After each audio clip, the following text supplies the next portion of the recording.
전 외톨이요 고와 같은 인생이나 주 안에선 모두가 한 가족이로다. 주님 피로 맺어진 영원한 형제관계, 하늘까지 이어질 사랑의 관계이니 진실한 형제사랑 주 안에서 경험하며 교회에서 사랑 먹고 무럭무럭 자랐도다. 교회는 하나님의 집이요 학교로다. 영광스러운 교회에서 말씀으로 양육받아 주님의 발자취를 기쁨으로 따라가며 한 걸음 한 걸음 천성향에 전진하네. 인생의 조언자요 상담자를 찾았나니 불안, 근심, 모든 걱정 주께 맡겼도다. 신경쇠약 걸릴 만큼 피곤했던 인생이 진정한 평안 얻고 천평안 선전하네. 나에게 찾아오사 눈물 닦아주시고 그 품에 안으시고 위로하신 나의 주님 예수 그리스도 나의 주 하나님, 오늘도 예수님께 사랑 고백합니다. 사랑 안에 두려움이 없으니 온전한 사랑이 두려움을 내어 쫓고 내 안에 밝은 빛을 채우셨으니 심판은 지나갔고 참 희락 누리도다.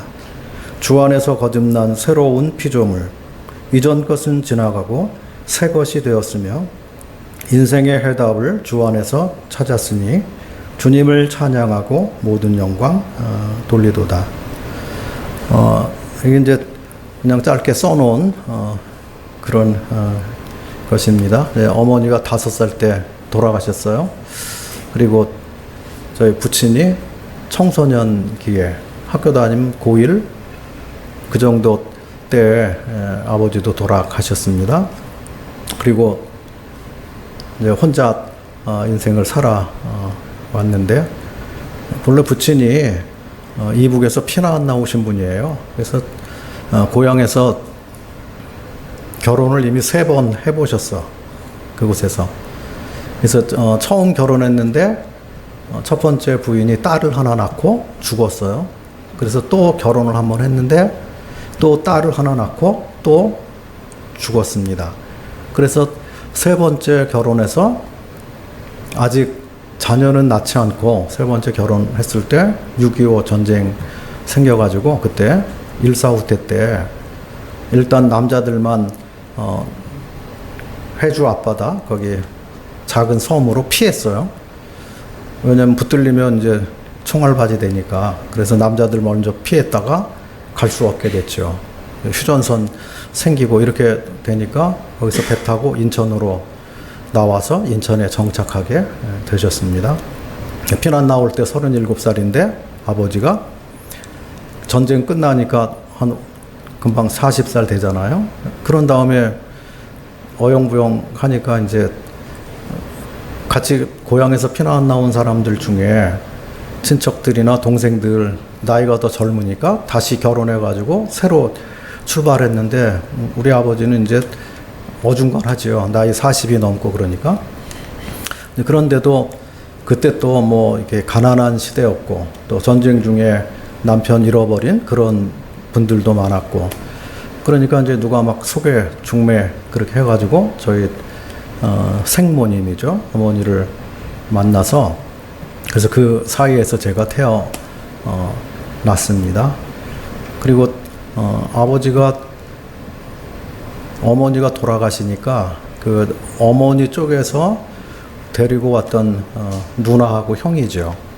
근데 그 누나는 그때 어디에 경상도로 시집 갔다는 소리만 들었고요. 그리고 형은 이제 한 18살 그 정도 됐기 때문에 그냥 혼자 살겠다고 나갔어요. 어머니가 계실 때는 같이 한 집안 식구로 사는데 어머니 안 계시니까 이제 그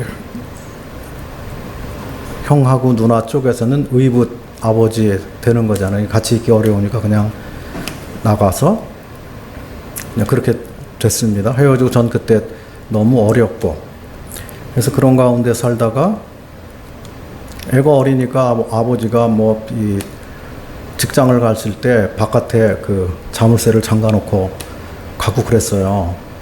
뭐 누가 돌봐줄 사람도 없고 밖에 나갔다간 잃어버리기 딱 맞고 그러니까 그래서 그렇게 하기도 했는데 그래서 새어머니들이 어렸을 때부터 많이 들어왔어요. 들어왔다가 나가시고 들어왔다가 나가시고 많이 그렇게 했습니다. 그래서 그 어릴 때 그 사람 인격이 형성되는 게 중요한데, 그러니까 그냥 그 새어머니 들어왔다가 또 나가셨다가 다른 새어머니 오시면 다 다르잖아요.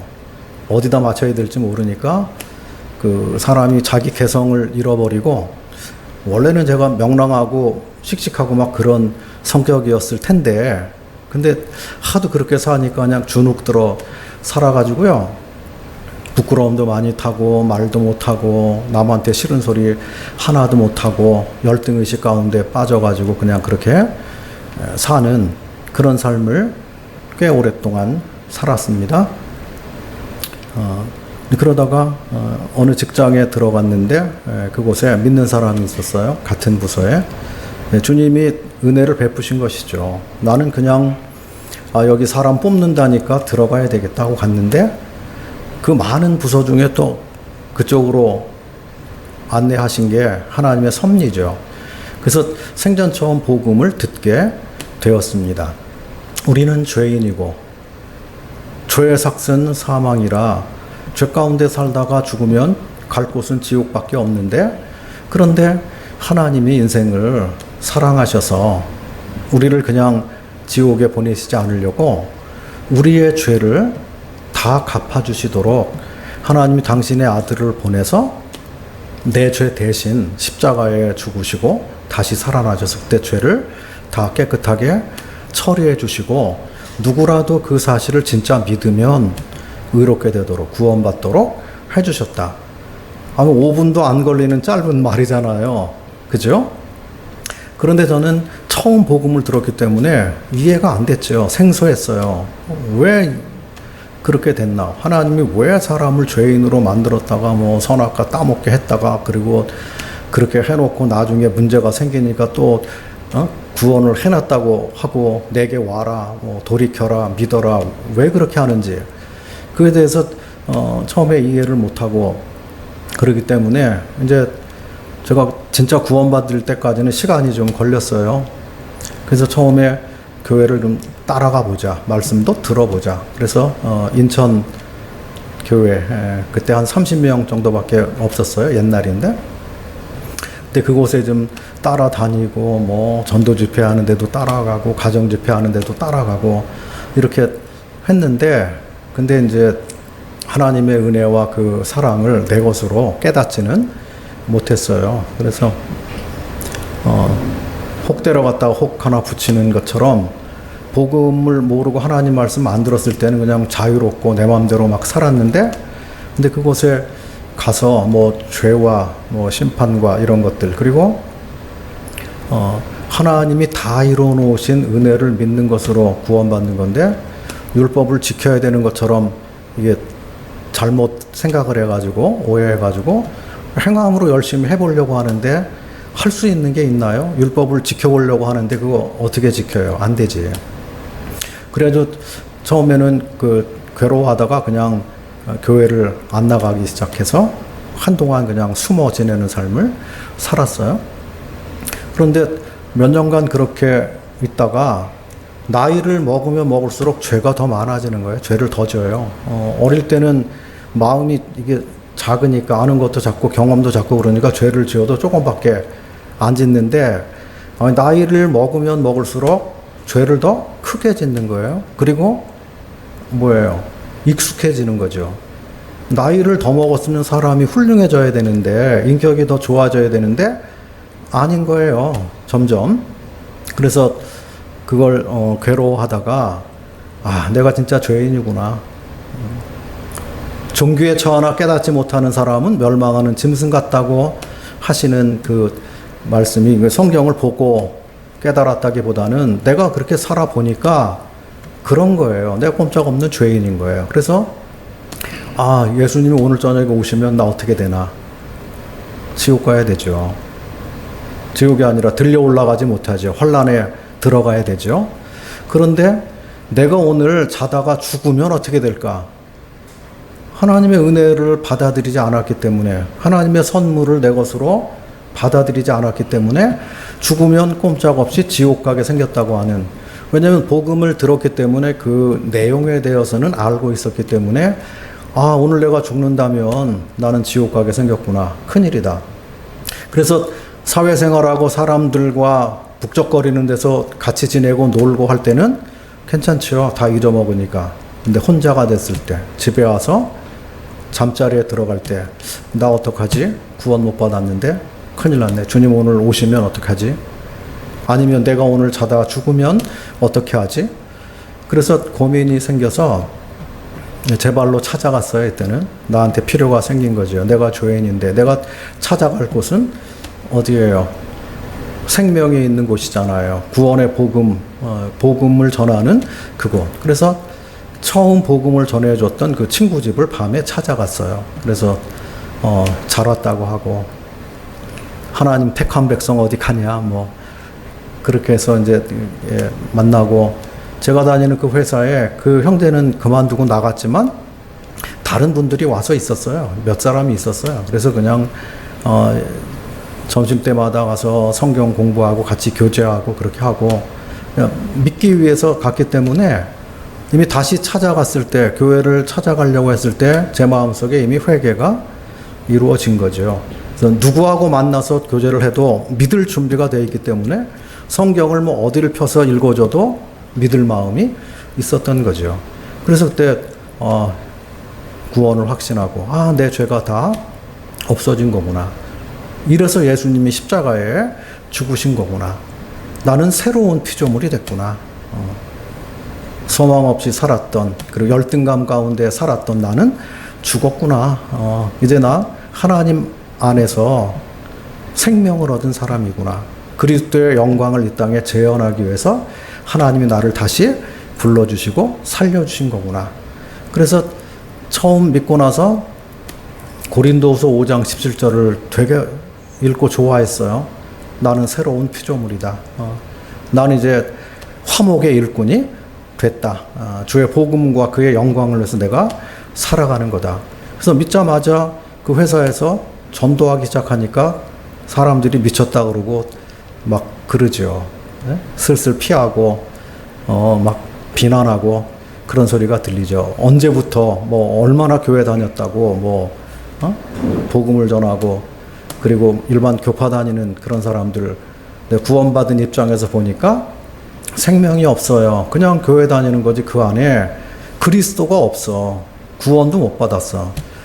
그래가지고 그거 이게 몇 마디 얘기하고 물어보면 아무것도 대답을 못 해요. 왜 교회 다니는 건지, 예수님 왜 믿는 건지, 당신이 죽으면 천국 갈 수 있는 건지 물어보면 대답을 못 해요. 그러니까 어떻게 해요? 야, 이 사람들 다 큰일 났구나. 그래서 제 눈에는 제가 있는 그 부서에 나만 눈이 떠졌고 구원받았고 나머지는 다 깜깜해요. 그러니까 만나는 사람마다 다 내가 만난 주님, 내 안에 이루어진 이 하나님의 의, 그것에 대해서 말해야 되잖아요. 그래서 제가 원래는 엄청나게 연약하고 열등감 있고 부끄러움 많이 타고 그런 사람이었는데, 그런데 내가 옛날에 나는 죽었잖아요. 나 죽었고 이제 주님과 연합했다. 부활하신 주님과 내가 연합했다. 나는 하나님 나라를 선전하는 사람이다. 그래서 사도 바울도 고린도전서 9장에 보면 내가 복음 전할 부탁을 받고 책임을 맡았다. 내가 이 일을 등한히 하고 하지 않으면 내게 화로다. 그래서 그 말씀을 읽고, 아, 바울에게 하신 이 말씀이 나에게도 하신 말씀이구나. 내가 이 사람들에게 복음을 안 전하면 내가 주님 앞에 갔을 때 책망을 받게 되겠구나. 그래서 복음을 전하기 시작한 거죠. 그러니까 때를 얻든지 못 얻든지 하라 그랬기 때문에 싫어한다고 해도 하고 반대를 해도 하고, 그러니까 일반적인 이야기를 하다가 그 틈만 나면 이제 복음으로 끌고 가서 자꾸 이야기를 하고 이제 이렇게 살게 됐습니다. 이제 거기 이제 그만큼만 조금 하고요.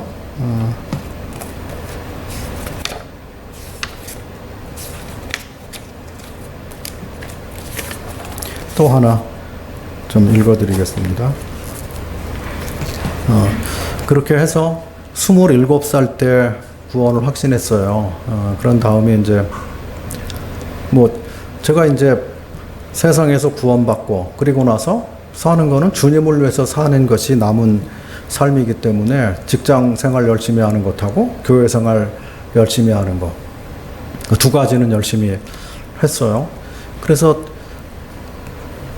그때 27살 먹어서 이제 교회 들어가니까 먼저 되신 그런 분들이 빨리 결혼해야 된다, 결혼해라, 막 그런 소리를 많이 하셨어요. 그래서 처음에는 아니 내가 좀 결혼 그런 거 생각도 안 하고 준비도 안 돼 있고 그리고 지금 이대로 구원받고 주님 안에서 이렇게 주님 만나서 사는 이 자체로 좋은데 결혼 같은 거 아직 생각도 안 해봤는데 근데 빨리 결혼해야 된다고 자꾸 그렇게 하셔가지고 그래서 순종하기로 하고 28살에 결혼을 했습니다. 같은 모임에 있는 자매하고 결혼을 했어요. 그 다음에 아이를 하나 낳고 그리고 회사 열심히 다니고 근데 마음에는 내가 주를 위해서 살고 복음을 전하는 삶을 살아야지. 그것은 이제 주님께 고백한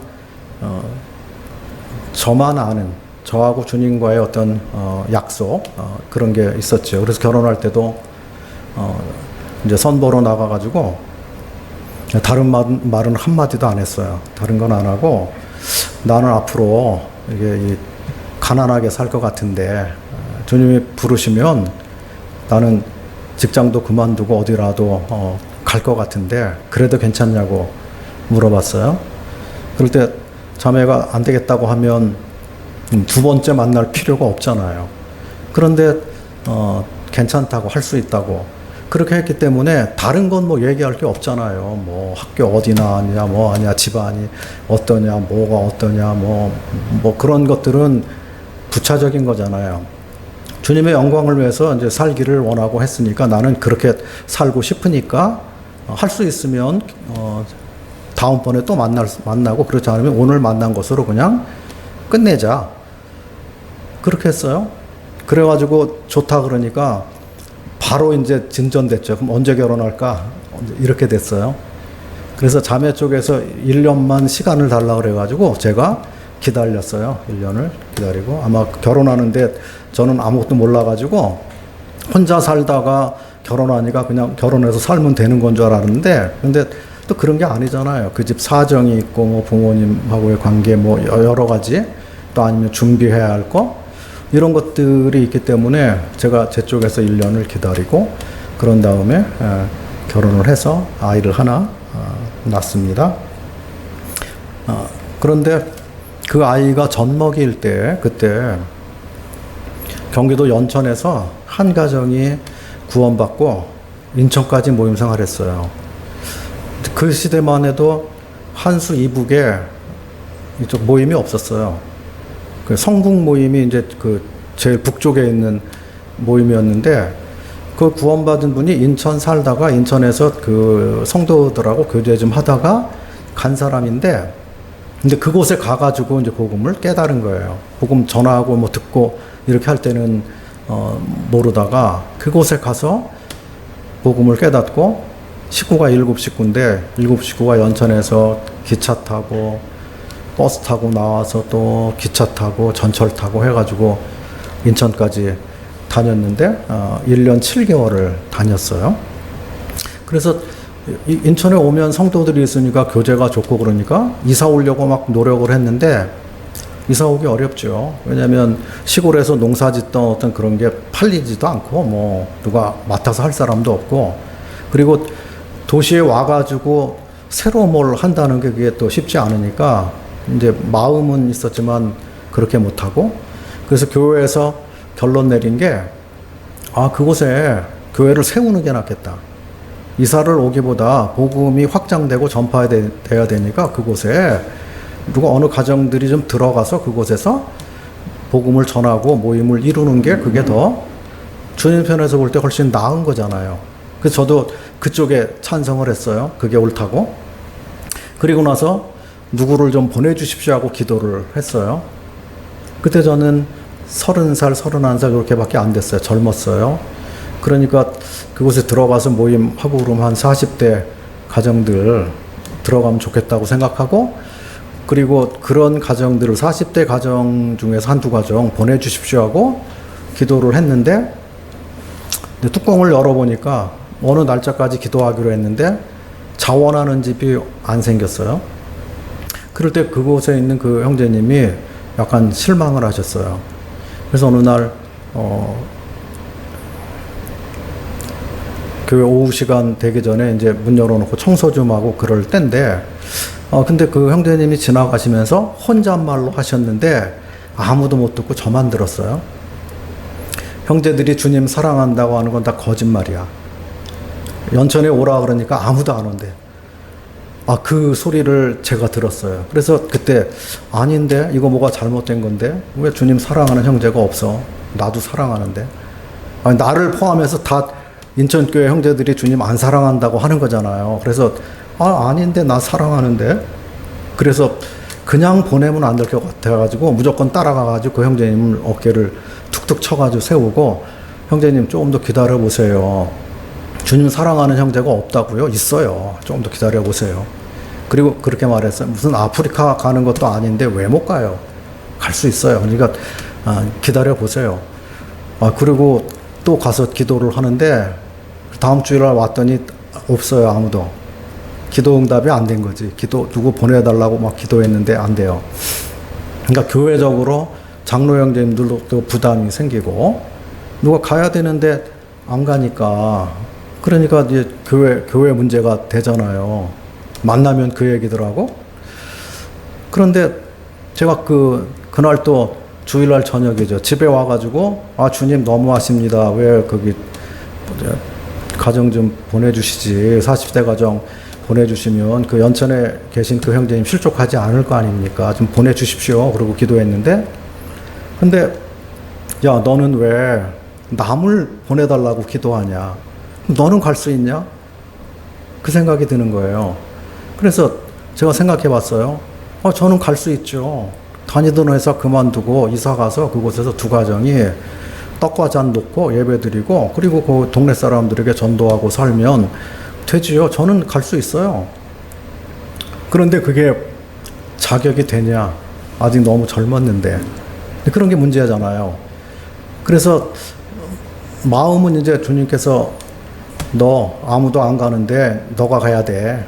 네가 남을 가라고 기도하는 게 아니라 네가 가는 그게 그 기도가 옳은 거야. 그렇게 깨닫고 자매한테 이야기했어요. 주님이 자꾸 내 마음에 부담을 주시고 연천 생각만 나게 하시고 회사 가서 일하기도 싫고, 그리고 생각이 그쪽으로 가고, 그런데 내가 연천 가면 회사 그만두고 가면 따라갈 테야? 하고 물었어요. 그랬더니 자매가 그걸 왜 나한테 물어봐요? 주님께 물어봐야지. 주님이 확실하다고 하면 내가 따르는 사람으로 있는 거지. 내가 돕는 배필로 온 거지. 내가 그럼 가라 그러면 가고 가지 말라 그러면 안 갈 거냐고. 그러니까 그 말이 맞잖아요. 그래서 내가 기도하고 그런 다음에 저는 결정하면 무조건 따라요. 그런 거예요. 자매가. 그러니 또 이 책임감이 더 커졌죠. 부담이 막 더 커지더라고. 근데 이게 내가 세상을 기쁘시게 하랴, 주님을 기쁘시게 하랴. 주님을 기쁘시게 하기 위해서 사는 사람이잖아요. 그리고 하나님의 일에 그곳에 연천에 어느 가정이 들어가서 복음 전해야 되는 그게 필요한데, 거기에 주님이 나를 부르신다면 싫다 그럴 이유가 또 없잖아요. 그래서 교회에 가가지고 장로 형제님들을 찾아갔어요. 찾아가가지고 들어갔는데 또 마침 그 얘기들을 하고 계셔. 그래서 가자마자 그 연천 가는 그 문제 때문에도 이렇게 말씀하시는데, 제가 가면 보내주시겠습니까? 그러니까 굉장히 단도직입적인 그런 거죠. 자기를 자천한 꼴이 된 거잖아요. 제가 가면 보내주시겠습니까? 그랬더니 이 형제가 그럴 의향이 있네요. 그래서 예, 교회에서 허락만 한다면 제가 들어가서 인천에서 보고 배운 대로 그냥 거기 가서 하려고. 두 가정이 모여서 떡과 잔을 놓고 예배 드리고 그리고 나서 만나는 사람들에게 복음 전하고 그냥 여기서 하던 방식대로 그렇게 그러니까 뭐 사역이 뭔지 뭐 가서 교회를 이루는 건지 뭔지 그런 것 아무것도 몰라요. 뭐 교회에서 무슨 집사일이라도 해봤어야지. 앞에 나서서 하는 일을 아직 안 해봤어요. 왜냐면 아직 젊었잖아요. 30살 됐고 그 구원받은 지 한 3, 4년, 4년 만에 갔는데 그래서 제가 제 생각에 아직도 많이 배워야 할 게 있고 부족하다고 생각했기 때문에 40대 가정 구원받은 지 한 10수년 되고 이런 가정이 갔으면 좋겠다고 기도를 한 거고 결과적으로 그렇게 안 된 거죠. 그래서 그렇게만 하고 자격을 물어보고 왔는데 소문이 났어요. 됐다 이제 이세중 형제가 간다 그랬다. 이렇게 되니까 내가 한번 말해본 겁니다. 그렇게 할 수가 없게 됐습니다. 그래서 뒤로 아예 빠지지도 못하도록 그렇게 만들어서 바로 사표 내고 그리고 그곳에 아는 사람들에게 다 가서 일일이 권면을 하고 내가 적어도 이 회사에 핏값은 제하고 가야 된다. 그래서 제가 아는 사람들은 다 일일이 가서 예수님 믿으라고 다 권면을 하고 왜냐면 내가 있으면 당신들이 눈에 가시처럼 되고 필요할 때마다 내가 막 뭐라고 못 살게 굴 텐데 예수님 믿으라고 할 텐데 그렇게 할 사람도 없어지기 때문에 마지막 권고라고 그렇게 하고 발걸음도 가볍게 갔습니다. 젖먹이 하나 들쳐 없고 그렇게 가서 그곳에서 이제 시작하게 됐는데 제가 뭐 하나 읽어드리겠습니다. 이건 이제 내 인생의 아름다운 부탁을 기억하며 이 제목이에요. 일찍 잠 깬 어느 날 이른 새벽에 옛날 일을 생각하니 마음이 뜨거우며 오랜 시간 지났으나 기억이 새롭도다. 주의 뜻을 받들고 기쁘시게 하려 하여 내 인생에 중대한 결단을 내리고 31살 젊은 날에 연천으로 떠날 때 모임의 장로님이 밥 사주며 격려할 때 이 형제가 오랫동안 기억하기 바라오. 목자가 양을 낳는 것 아니오 양이 양을 낳는 것이니 형제는 부디 양을 치는 목자가 돼서 양을 칠 때 어려운 일 많이 만날진데 부탁하건대 그대는 스폰지처럼 돼서 송곳으로 찌르던 대못으로 찌르던 아무 일 없는 듯 주의 길을 가시오. 일꾼이 필요하니 깨진 쪽박 떼워 쓰소. 교회를 세우는데 일꾼들이 필요하니 부족한 듯하여도 세우고 격려하여 주님이 기뻐하는 참 교회 세우시오. 교회는 주님 소유 주가 친히 세우시니 조급한 마음일랑 부디 갖지 마시고 주를 따라 인내하며 성실히 섬기시되 사랑이 최고이니 진심으로 사랑하소. 나를 보면 실패하나 주를 보면 성공하니 모든 능력 원천이신 주만 의지하시구려. 내가 그대 위해 해줄 일 이것이니 그대를 잊지 않고 기도하리이다. 양을 이리 가운데 보내는 목자의 심정일세. 우리 주님 많이 닮은 아름다운 모습일세. 마음에 감동받고 내 눈 이슬 고였었네. 그때는 그 말이 무슨 말인지 몰랐고 예 하고 대답하나 건성 대답하였지만 세월이 흐를수록 깨닫게 되는도다. 주께서 오랜 시간 가르치고 인도하사 여전히 교회에서 일하게 하시나니 주께 받은 은혜가 태산보다 크니이다. 물은 위에서 아래로 흐르나니 주께 받은 그 사랑 흘러가게 하소서. 부모님께 받은 사랑 다 갚지 못하고 그 사랑 자식에게 흘려보내듯 믿음의 선진들의 받은 사랑들 믿음의 후진들의 흘러가게 하소서. 내가 주님 나라 갈 때까지 이 땅에 사는 동안 주께서 말씀하신 좋은 목자 되고 싶네. 양들을 먹이고 세우는 좋은 목자 되고 싶네. 주님을 닮았던 믿음의 선진처럼 신앙유산 후대에 남기게 하시며 아름다운 무본을 남기게 하소서. 그곳에 떠날 때 그걸 생각하고 기록한 것입니다. 가서 주님 섬기면서 뭐 어려운 일도 있고 문제도 생기고 그렇죠. 근데 제일 힘든 게 교회 안에서 어떤 형제들과의 갈등이 일어난다든지 이게 제일 힘들더라고요. 뭐 경제적으로 어렵다든지 뭐 고생을 한다든지 세상 사람들에게 핍박을 받는다든지 이런 것들은 오히려 견딜 수 있는 그런 것들이고 이미 각오한 그런 것들인데 사랑해야 할, 함께 섬겨야 할, 천국에 가서 유업을 같이 나누어야 될 그 교회 안에서 그 형제들 사이에서 어떤 어려움이 일어나는 거, 이제 그것은 참 눈물을 많이 흘리게 했어요. 그러니까 또 그런 과정을 통해서 믿음이 자라게도 하신 거기 때문에 모든 것이 합력해서 선을 이루시는 주님이기에 감사를 드립니다. 야곱을 제대로 사람이 되게 하기 위해서 라반에게 붙이잖아요. 야곱보다 한술 더 뜨는 사람한테 가가지고 거기서 훈련을 제대로 받죠. 야곱의 조련사로 쓰임받은 거죠. 다윗이 주님 앞에 훌륭한 사람으로 쓰임받기 위해서 다윗의 조련사는 사울이었죠. 네? 사울이 그렇게 못살게 굴었잖아요. 다윗이 뭐 잘못한 게 있어서 고난받은 게 아니라 자기보다 뛰어나고 잘하는데 그런데 사울이 시기해서 다윗을 그렇게 목숨을 찾으려고 하고 어렵게 했죠. 근데 그런 피난살이하는 그 젊은 시절, 고난받는 그 시절, 사실은 다윗을 하나님 앞에 더 쓰임받는 사람으로 가도록 그렇게 만든 것을 보게 됩니다. 한나의 조련사는 분인나였죠. 분인나가 그 못살게 굴고 마음을 격동시키고 괴롭게 만들고, 그래서 한나가 그것 때문에 눈물을 흘린 게 많은데, 그런데 그 한나는 바람 앞에 등불처럼 그 어려운 가운데 있는 이스라엘을 구하는 그 아들을 구했잖아요. 사무엘을 구했죠. 그래서 이스라엘을 영적으로 세우는 그런 역할을 하게 된 것을 보게 됩니다.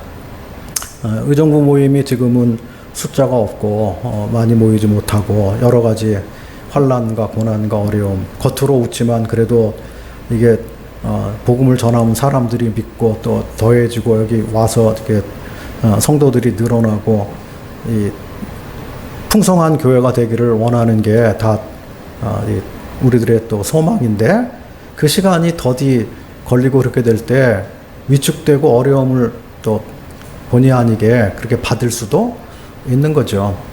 근데 그런 기간 동안 역시 신실하신 주님, 우리의 능력 되시는 주님, 또 나를 훈련시키고 가르치시고 낮추시고 겸손케 하시고 주님을 더 갈망하게 하고, 이제 그러는 과정 속에서 또 주님 때가 되면 구원의 역사를 또 일으키시는 거죠. 생명은 주님께 있고 주님이 필요한 사람들을 또 보내실 수 있는 분이 또 주님이시기 때문에 여기 아무리 많은 사람들이 찾아와도 주님이 보내신 사람이 아니면 또 오래 있지도 않아요. 다 나가버리고 그럽니다. 그래서 확실히 구원받고 주님 섬기고자 하는 그런 제대로 된 사람을 보내셔야지 이제 진짜 열매를 얻는 건데, 어쨌든 간에 이게 하나님의 일이기 때문에 주님을 바라보고 함께 기도하고 그렇게 살아갔으면 좋겠습니다.